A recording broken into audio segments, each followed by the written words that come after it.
Welcome to the Pittsburgh Dish. I'm your host, Doug Allman. How familiar are you with fermentation? And what does community and culture have to do with it?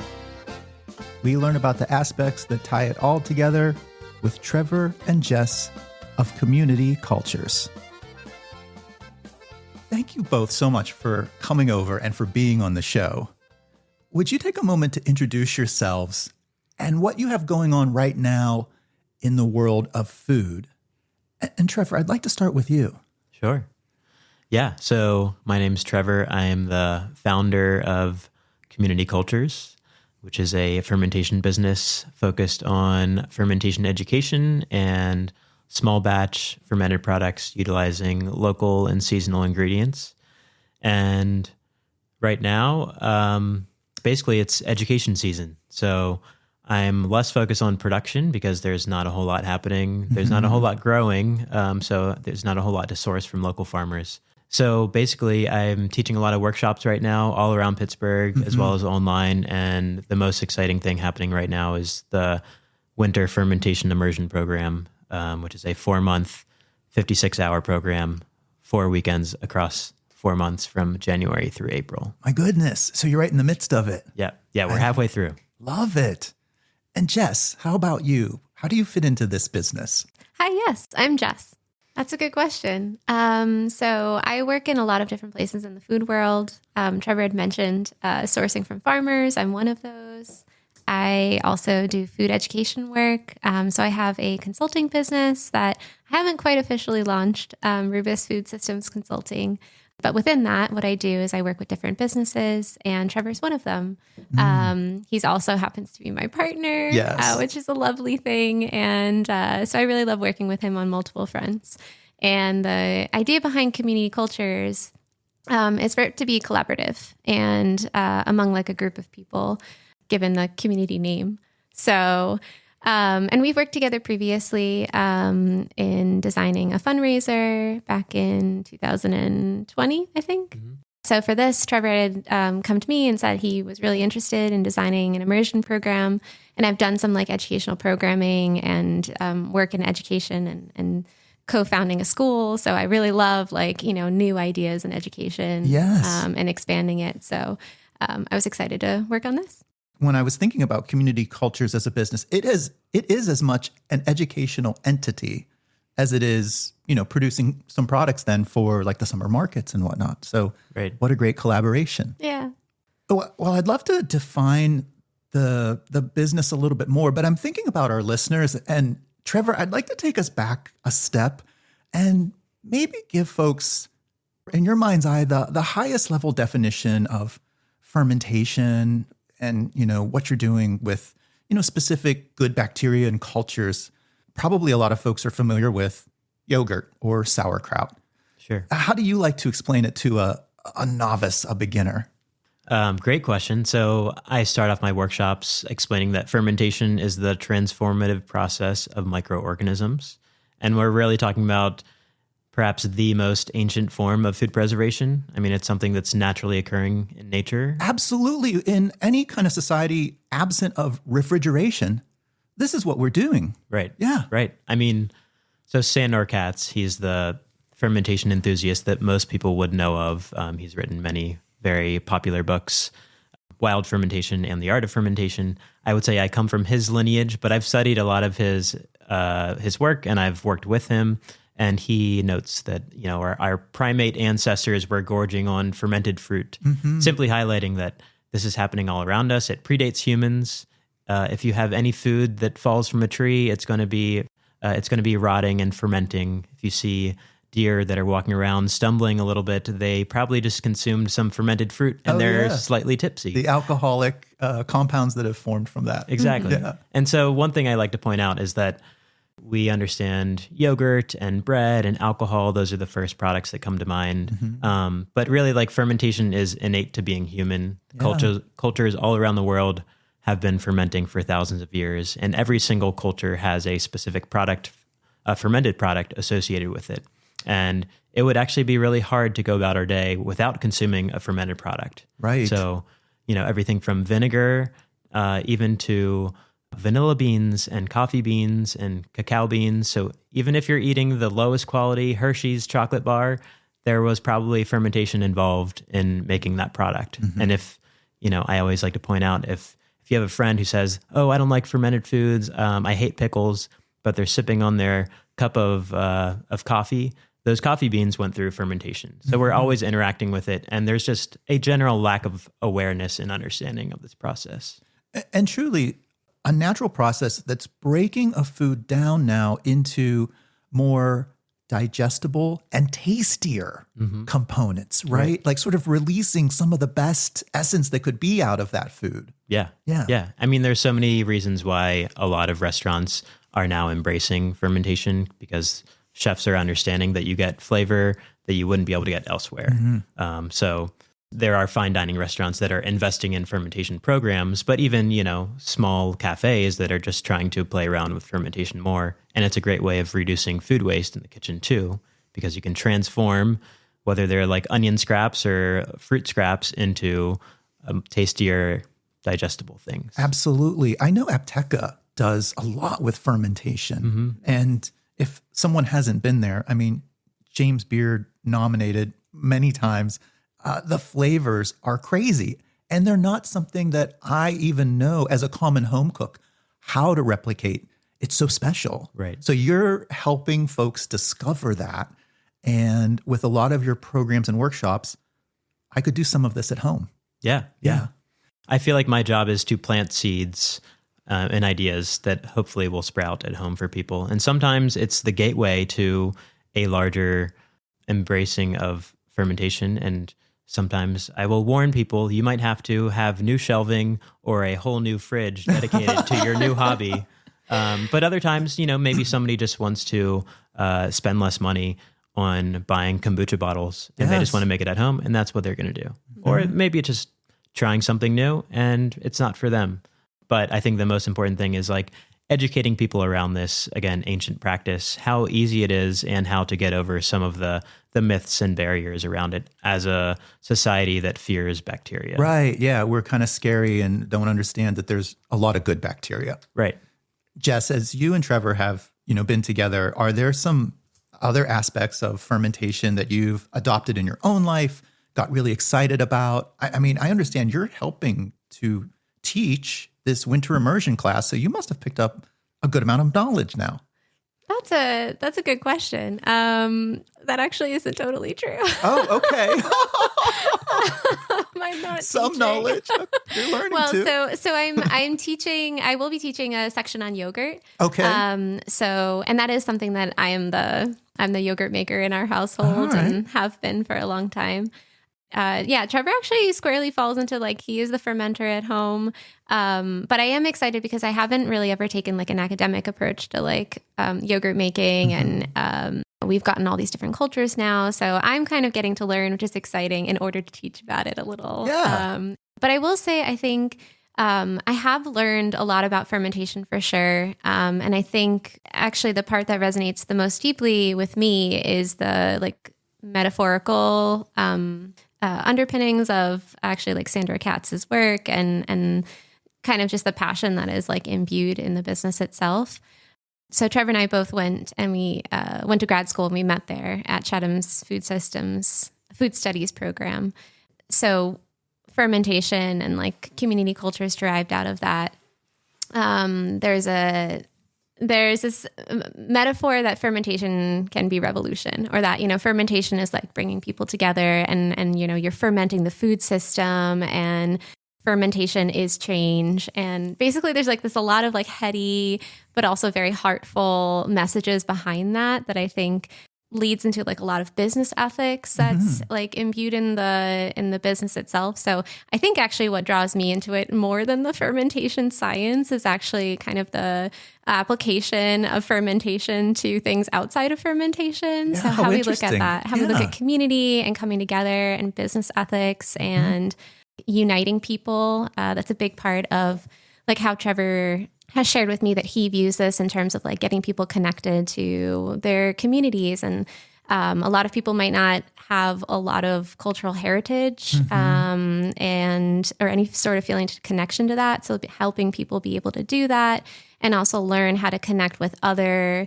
cultural heritages that might not be their own in a respectful way that isn't cultural appropriation. So I'm really into it for like the big, heady and more sociological aspects. So well put, because there are all of these things around this process. You're empowering people. You are, and I think when I was reading the limited amount about Sandor Katz, he calls himself a fermentation revivalist. Right. You are also reviving these historical food ways, preservation ways, what word we want to put on it, for culture that I may have lost in my family history, or as you said, Jess, learning about others and like what were they doing with yogurt and kefir and all of those things. So I think food in itself and this process is so uniting. And you're also hosting these programs. You're getting folks together that already have like a little glimmer of like, hey, I'm interested. So what a great way to build community. Right. Yeah. Right. Yeah. And especially with this immersion program during the winter time. Yes. And we talked a lot about how winters in Pittsburgh are dark and gray. And especially now, in this political climate, there's a lot of room for grief and a need to come together. And so it's really beautiful to see people coming together and having this be like a marker once a month and kind of get through the hard times and the slow times, which are also a time to generate and think deeply. And that seems very related. I do want to come back to the business, your model, and some of the things you're doing, because we're talking about we're in the midst of this winter immersion program, which is new. It's the first time you've done such an extensive program. Right. So let's rewind just a little bit. First off, you piqued some folks' interest probably at the farmers markets with the products that you're doing. Can you tell us about some of the things that you provide folks at Bloomfield or Lawrenceville Market? Sure. Yeah. My business primarily focuses on live cultured sodas, and it's an umbrella term that I use to refer to basically any fermented beverage that is where I'm highlighting flavors and seasonal ingredients using water, kefir, or tibicos as the starter culture. Okay. And tibicos is the name that references its origins, supposedly, which came from Central America, and it naturally evolved on the prickly pear cactus. And that's the theory. We don't have the exact origin story of really any fermented product. So I use this as a way of initiating the fermentation process, and then it allows me to create unique flavors using ingredients that either I've foraged or sourced from local farms. Jess has a wonderful map of a lot of the urban fruit around Pittsburgh. So we'll go around, we'll shake some mulberry trees, and we'll be able to have very specific flavors that represent the Western Pennsylvania landscape that you can't find anywhere else. And so they're very small batch. It's meant to be like partly educational, partly intriguing flavor-wise. And It's the hook, Trevor. It's the hook. Yeah. It's an experience, that's what we're trying to provide. Yeah. So that's one element. Yeah. I would say most of my customers are coming for the sodas. And I do glass flip-top bottles that are reusable. We have a recycling program. And then I also do fermented vegetables, fermented condiments, focused again on what's seasonal, everything from fermented hot sauce and hot pastes to fermented vegetables like sauerkraut to occasionally kimchi, but also, your classic kosher dill pickle using fermentation. Lacto fermented, no vinegar added. Exactly. You got it. Yeah. So those are the main products that I focus on. I'm developing some other products that I have to get approved by the health department first, but there will be more in the future. The idea is a diversity of products, but primarily having the sodas being the draw and the main focus. Yeah. And so people can experience this physical thing that you've done, but then that really does provide a gateway into the interest of all of the educational things. So can we just maybe do, I was looking at your website, there's a lot, right? Can we do a list of a few of the workshops that you have done or are planning to do in 2026? Sure. Like kombucha or? Yeah. So I would say like the staples that I provide, I would say are generally more introductory. Everything from intro to fermentation through sauerkraut and pickles, or kombucha, or fermented beverages from wild soda to kombucha. And then like tonight, I'm actually doing a miso workshop at Two Phrase Brewery. That is so fascinating to me. So I'll be doing an array of different workshops that focus on mostly those topics. And then every now and then I'll do one on tempeh, or try to have a maybe like more unique or intriguing focus within those specific topics. For instance, I have another virtual one coming up that is about kombucha, but it's about going beyond the beverage and what you can do with the kombucha mother. For those who don't know, it's this weird rubbery floating thing that sits on the beverage and does all the work. When people realize that's what's doing the fermentation, they get a little icked out. Some people embrace it, but there's a lot you can do with it, like make candy or make fruit leather or even make clothing. So there's a lot you can cover within just some of these topics. And I would say that I try to make it beginner to intermediate. I was thinking as we were talking, we've mentioned kombucha a couple times, like we know what it is. I bet there's still people out there that don't know what that is. Right. Yeah. And it's fermentation with this mother. Yeah. So it's a fermented sweet tea. Yeah. Traditionally, it's been done with either like black tea or green tea, really any tea from the tea plant. But there's a lot more you can do with it. And then, of course, when you go to the grocery store, you can find all these different flavors, fruit juices, ginger kombucha, etc. The other ones that I just want to touch on, I know that miso is soybeans fermented with, it's called koji. Am I getting that right? Yep, you got it. Where do you get koji? Good question. Yeah. So it's in our fridge. Or, I'm sorry. It's I mean to say it's in our oven right now. So for the workshop that I'm teaching tonight, like I'm growing the koji. So koji is an inoculated grain, usually rice or barley, using a specific mold, Aspergillus oryzae. And if you dare to try to grow mold in your own house or apartment, it's actually pretty easy once you set up the incubator. I actually worked for a miso company for over 2 years. So that part of the process is very intuitive to me. I can do it like by feel and smell. But I would say it's like, it is pretty scientific for those who want to nerd out more about fermentation. Yeah. Koji is a great gateway. And there's actually, right now, there's a 2-week online conference called KojiCon. And it's all about koji. Are you doing this conference? I'm not doing it. Okay. I am attending. I've attended the past like 4 years. Oh my gosh. KojiCon. Yeah. And so it's mostly like adventurous home cooks and fermenters and chefs and people recognizing the wonderful possibilities of koji, because basically it unlocks flavor. It allows you to break down like really any type of food. And koji is really like the foundation of Japanese cuisine. Right. So koji is a fundamental ingredient in making miso. And traditionally, like, as you mentioned, soybeans, koji, and salt is what makes miso. Right. But you can do it with many different types of beans. Chickpeas, right? You could do chickpeas. Chickpea one recently. I think miso is coming more commonly, I think, in households. I think more Americans are aware of miso and its potential. I did want to mention, you were talking about workshops. One of my favorite that Trevor does is a miso for the equinox workshop, which he actually does with another instructor. Yeah.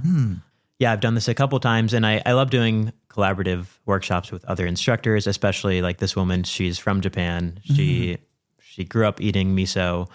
She actually was late to learning how to make miso, but we basically do this collaboration where she teaches about koji and making miso, walking people through the process. And I'm also a musician, so I play music in the background. And this is like a virtual setting. She's based in the Netherlands. So it's kind of like a global audience. And that's something we've experimented with, still trying to dial in like the sound of it. Recording my bass through Zoom and recording it is a little weird, but it's fun. Yeah. I guess I didn't think right away that you would be doing virtual workshops, but how great, right? Reach a global audience, as you said. Right. I also noticed you've done some workshops or classes at Botany Hall at Phipps Conservatory, right? Yep. I've been doing them there since I believe 2018. Like I think the year they opened. Yeah. So that's been like a consistent spot for me. Usually I'll do like 2 to 4 workshops with them a year, and then there are like many breweries from vellum fermentation to two phrase. And then the Carnegie Library. I love doing programming with them because they have some stipends that are out there for anyone who's running a program, but it's also free for everyone. So Awesome. to me, that's a win-win. I love nonprofits, organizations that have funding where they can provide that and make it free for the audience. So making this information affordable and accessible is also really important to the ethos of the business. I do want to ask you a business type of question. Sure. Yeah. Like if a corporation wanted to hire you for, like a private event, you do that as well though, right? Yeah. Yep. Yeah. I'm trying to find that market more. Yeah. It'd be a cool team builder. Like I would have loved that. Yeah. Even though I was in, the wireless industry for years. So, yeah. Right. I've done them for more like nonprofits or I'll be doing one for a university in April that is more of like a conference.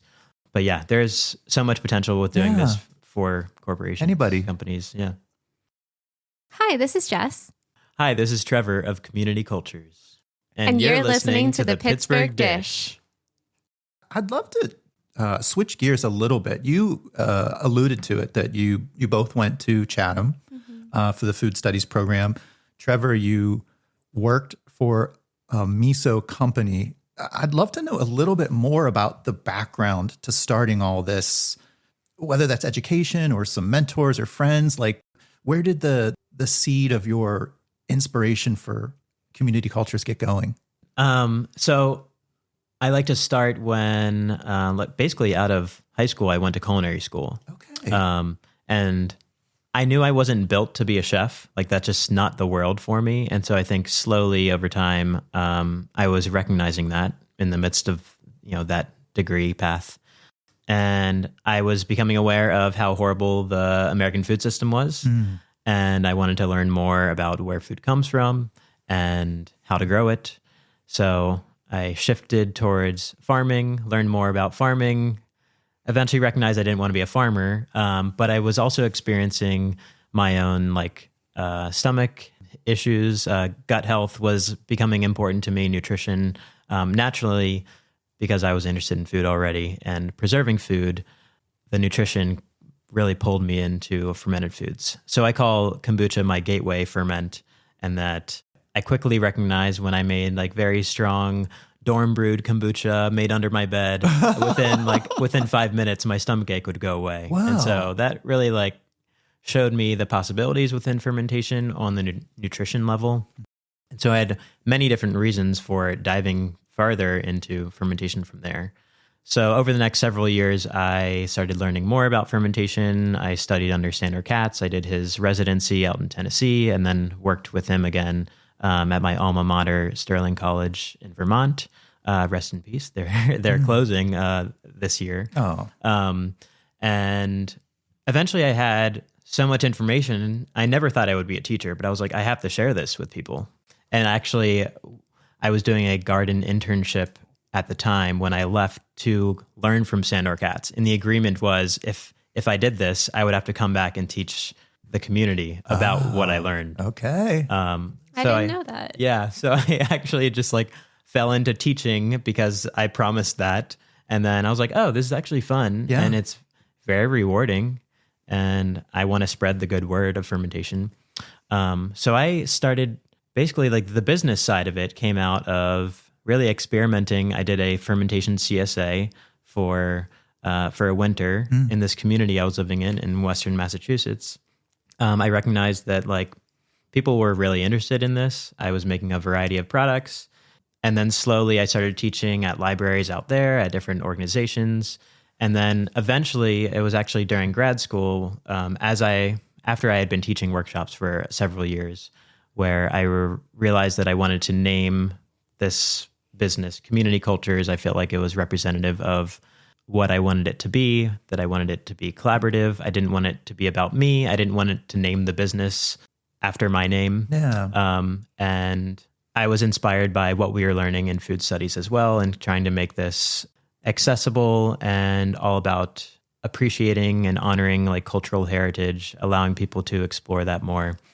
And then I actually focused my thesis on how to make this a profitable business by doing like pay what you can pricing. Okay. A very, yes. very specific, like business oriented thesis. And then basically I kind of fell into it. Like during the pandemic, I was getting burnt out by working other food related jobs as a cheese buyer and then as a like customer support worker.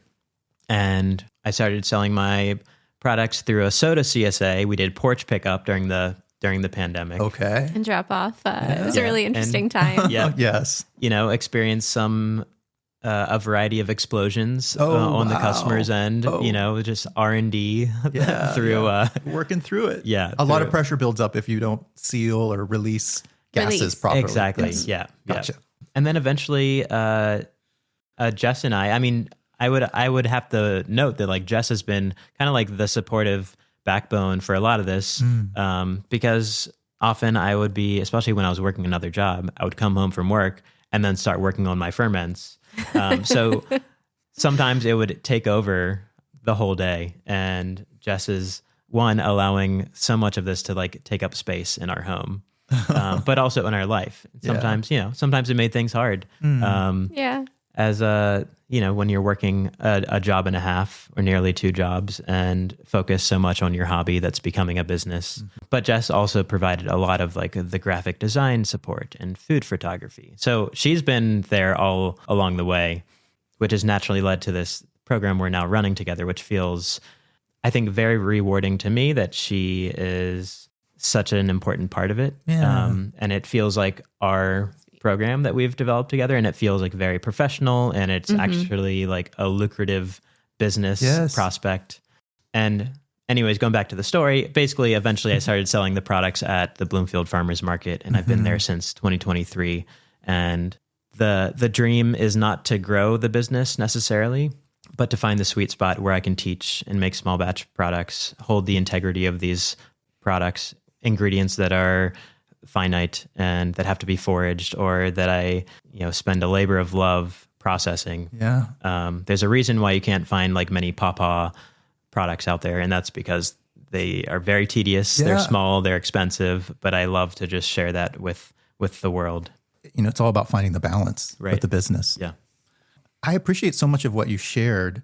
One of the things that we didn't really even touch on or go into was the nutritional aspect of fermentation. So thank you for bringing that to the table, because it is about doing these things with food that actually makes them more digestible, creating a better, if we want to say microbiome or just gut health, probably a lot that is still not quite understood by the general population.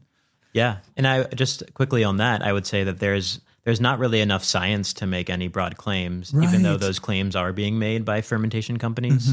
But I like to point out that like, this is how I got into it, and I've experienced those health benefits through many different ways. Right. And so I like highly encourage people to turn to fermented foods for their health. Give it a try. Yeah. And I think that can be the gateway, but it's also important for me to educate people about fermented foods by talking about the variety of benefits from the cultural connection to the historical element. Yes. And that fermented foods aren't just about nutrition too. Right. We over-nutritionalize everything. Right. One thing I wanted to pull on is Trevor had mentioned that he doesn't have an interest in trying to grow the business. And I think that I'm thinking about like what connects me to this business, aside from many reasons illustrated. I think that's like a pretty like revolutionary and exciting part to me. I studied degrowth and wrote about it some. And it's really challenging to be a business now and not have that be your objective, to grow, to get into big box stores. And honestly, it's incredibly hard to not do that because you kind of are put in this system where you need to do that. And I've worked with businesses that have tried to resist that, either gone that way or closed down, because it's really hard being a small business in that environment. So I think that's one piece of this business that also I really respect and appreciate, and my heart is in, is because it's an attempt to try to stay small scale and community scale in lots of different ways. Yeah. Fight to be small. Yeah. And it gets back to like what we used to talk about with the slow food movement. Like, we don't want to go with, go big. There's no reason to go big. Right. Let's just go right. Yeah. Let's find what the right altitude is, right? Yeah.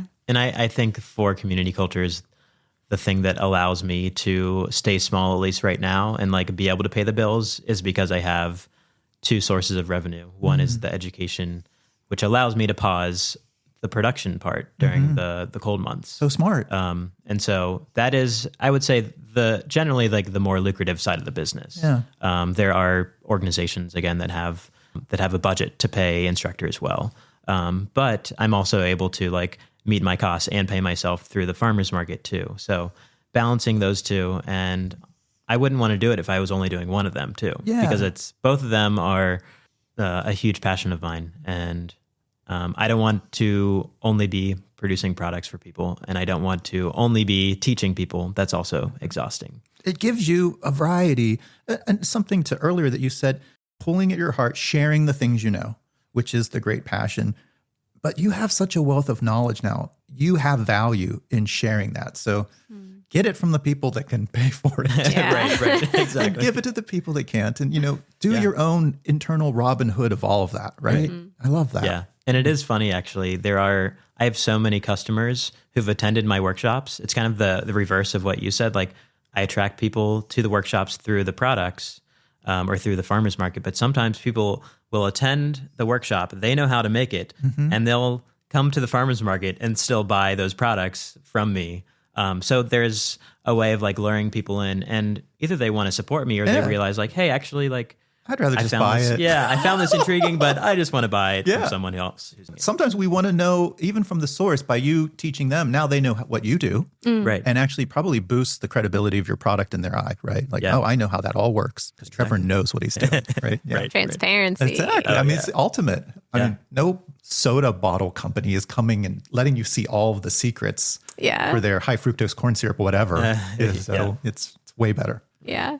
I think it's relevant when Trevor first started we started the soda CSA together, and I love the logistics part of it, but this was before he really got into soda. Like, this was the moment, and it was in the pandemic, and I was like, oh man, soda, that's going to be I had a hard time getting on board with the idea of soda being like a worthwhile, meaningful, and nutritious cause. But like, I really fell for it because,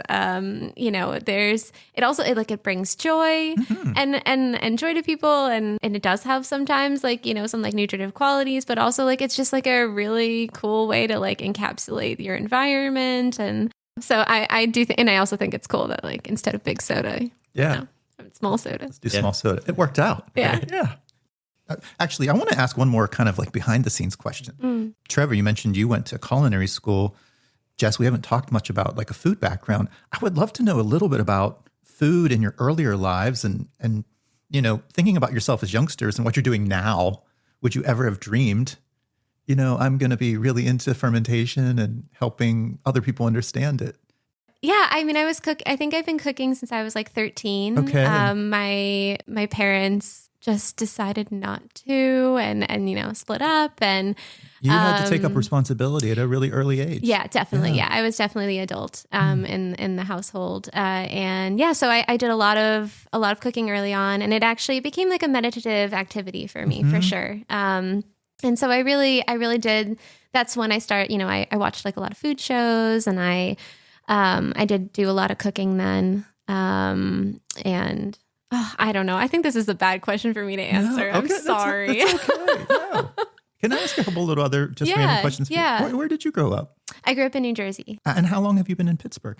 I've been in Pittsburgh for 8 years. Okay. No, 8 years is my stock answer, 10 but years, I don't do the math. It's 10 years. Oh, wow. I've been in Pittsburgh for 10 years. Full decade. Yeah, full decade. Oh. I came here for the food systems program. And previously before that, I had farmed for 2 years. So I knew that I wanted to do something in the food world, but did not expect that it was going to be fermentation related in some part of my life. I didn't even know what that was until I met Trevor, to be honest. And where did you meet Trevor? Yeah, we met in the food studies program at Chatham. Okay, yeah. All right, you said that earlier. Yeah. It's okay. And Trevor, what about you? Number one, where did you grow up? I grew up outside of DC in Maryland. Yeah. And how long have you been in Pittsburgh? Been in Pittsburgh a year less than Jess. Okay. 9 years. Again, for the food studies program? Yep. Yeah. Yep. And what about food life? I mean, as a youngster, would you have thought I'll be doing fermentation classes? Oh, no. Definitely not. No. But you went to culinary school. I went to culinary school. There was a bug there. So what was food life like for you? There was a very tiny bug. Okay. Basically, in high school, I was like, well, I'm interested in food. And I took one like home ec class where I learned how to make brownies from scratch. And I was like, that was really cool. Yeah. But I was by no means like a cook, a chef. When I went to culinary school and met people who like had skills. They were already into it a little bit more than you were. They had like chefness in their blood. I was like, okay, like I came from a different place. You know, my mom, she would try to cook. She's probably going to listen to this. So let me rephrase. Yeah, my mom, she tried her best to cook a lot for the family and make it nutritious. But I wasn't taught how to cook, and that wasn't really that interesting to me, actually, until my brother, my oldest brother, who was 6 years older than me, he was in a home ec class in high school, and he would bring back either brownies they made from scratch, or he would make like a smoothie for like me and my brother. Which it was very simple, but it was like mind-blowing for some reason. You. Yeah. I was like, what? You can just throw fruit in a blender? Eventually, I just started throwing everything in a blender, ice cream, heavy cream, brownies, and just make the fattiest, most sweet desserts for myself. But I didn't have a clear, like, eye-opening moment. I was just thinking, like, well, I don't know what else I would do. So let's find an interesting school and see what culinary school is all about. Well, you've had such a journey, and then these other experiences and work experience, and I love what you're both doing right now. So I'm glad you came to be where you are. Aww. Me too. Thank you. Well, I'd love to take us forward too. So it sounds like you're in the midst of the winter immersion program. So folks, if they're listening at the airing of this show, they can't really sign up for that one. Do you think you'll do this again? I'm getting head nods. Definitely. Yeah. So I think there will definitely be a year two, like, awesome. 2027 winter immersion program. Okay. And then we are just now talking about what if we did a smaller, more accessible version of this in the summer. A little short course. Yeah. I try to teach less in the summer just because most of my capacity is... You're producing and going to markets production, and stuff. Exactly. Yeah. And some feedback that I received, clearly like this type of program, the 56-hour, that's an investment of money, but also time, people who have a whole weekend to spare. So, we are asking the question, like, what shorter version can we do? Can we just teach people the fundamentals, but have it be some sort of cohesive program, maybe over just a few months for like one long evening? So there's some ideas. And also a benefit to that is in the summer, that's when you have all of this excess. Yeah. And so we're thinking about the summer months when you're particularly at the end of harvest season and not quite, late summer, so that you really have a lot and you don't know what to do with it. And that's, kind of one of the origins of like where all of this. The perfect time to be thinking about these processes. Yeah. Is there anything coming up on the horizon for this year? Any other new events or goals or ideas? Good question. So that you want to share. Yeah. I've wanted to do more workshops in this general region, even outside of Western Pennsylvania. So actually last year was the first time that I went on a little road trip to Ohio, and I did a few stops teaching workshops there. So I'll be returning to Ohio for a couple workshops in April. I am interested in doing more of that, maybe towards like northern and central PA and down to Maryland. So those are some general goals, but I would say for the summer and the the farmers market season, I was at the Lawrenceville market last year. The plan is to do a different other market that might be better for my customer base and bring in some more traction around the business. So I will be doing 2 full-time markets. So that is a bigger jump. I was doing like a market and a half last year. Bloomfield? Yeah, so Bloomfield and then TBD on the next one. Bloomfield and a rando. yeah. Last year we were at Lawrenceville. Okay, yeah. All right. Well, let's do this. I think we've probably piqued a lot of folks' interest. If folks are interested in learning more, finding you, following you, could you remind us of your website, your social handles, where people can sneak on you or contact you. Yeah, sure. So we do have a website, communitycultures.com. There's also a newsletter. I send out on average 2 to 3 newsletters a month, basically all the happenings of the month, my fermentation musings, what I'm fermenting at home, what's inspiring me. And then on Instagram, at Community Cultures, that's a great way of staying plugged in, seeing some fun things that are bubbling up and some of Jess's food photography. I saw what you did there with bubbling up. I know, you heard it. Yeah. Try to throw it in there every now and then. That's good. He really does do this in real life. It's a good time. Jess, what about your consulting? My consulting for Community Cultures? No. Where can people find your... Oh. Yeah, Jess, where can people find and follow you? Yeah, that's a great question. So hopefully, maybe by the time that this is launched, I will have launched my own my own consulting officially, Rubus Food Systems Consulting. But they can also just reach out to me, Jess Canose. That's my handle out there on social media. Okay. I'm looking to work with more food businesses. I have a few projects that are going on, and I'm looking to take on new clients to help with small business food system support or food photography too. That's something that I kind of do on the side, but it's lovely to just immerse yourself in art a little bit. And along with Trevor, my goal for that is for it to be accessible as well. So I do pay what you can pricing or a sliding scale, so that new food businesses often need something to show off what they're doing, and it can be really expensive. Yeah. And we eat with our eyes first. Yeah. I love what you're doing. Thank you so much. Yeah. Well, Jess, Trevor, it's been such a delight to talk with you guys on everything you're doing. I always have one final customary question for our guests. The name of the show is The Pittsburgh Dish. What's the best dish you've had to eat this past week? Can it be from home, or It does can it have be to from be... anywhere. I think it has to be from home. We eat out of a very small portion of the time. I know mine. Do you know yours? You go ahead. That'll give me Jess. more time. So I work with Jay of Popping Mustard Seeds. And I've worked with her for years. And I've recipe tested, and shot all of the things for her meal kit. So I know her recipes pretty well. And one of them is for shundel, which is a dry dal dish. And Dry dal? Yeah. So it's, instead of when you think of dal, you might be thinking of a porridge. A porridge. Yeah. Yeah. This is a dry dish. And so it's, I like using actually this time I use split chana dal, and you have some turmeric and cilantro and lemon and spices, and it's just really nutritious and delicious, and I get a little obsessed with it. So I have been eating shundel tacos. So we got some delicious corn tacos from Las Palmas, and that with some shundel and actually some mayo, which sounds kind of a little strange. I'll do it. But that kind of goes with these. I'm sorry. Let's just pause for a second. You're putting dal on a taco. Yes, we can do mayo too. Yeah, I agree. Agreed. But I've eaten that for breakfast and dinner for at least 4 days in the past week. Wow. So it clearly must be your best bite. It's really good. Oh, all right.